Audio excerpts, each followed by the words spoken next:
this fourth video on the eighth commandment, you shall not bear false witness against your neighbor. What does this mean? Well, we should fear and love God, that we do not tell lies about our neighbor, betray them, or give them a bad name.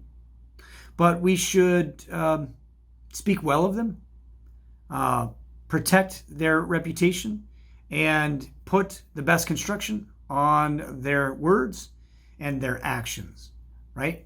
So we should defend their name and speak well of them as we put the best construction on what they do and say.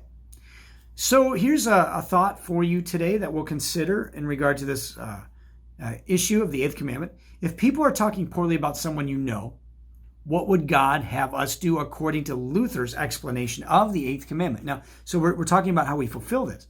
So the previous conversation was if somebody finds out maybe somebody did something wrong and they ask you about it, you who have inside information. We found out, no, we're not to share that.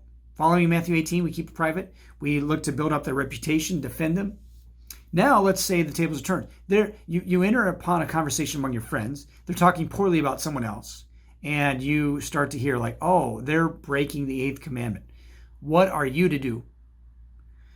Thinking of Luther's words, right? That we are to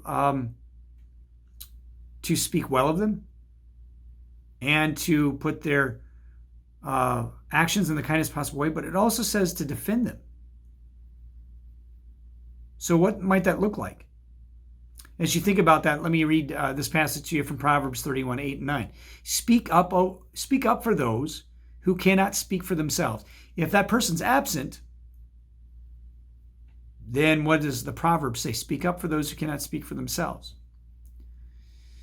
So how difficult would that be? You could talk about that. You could talk about why it is that we might not do that.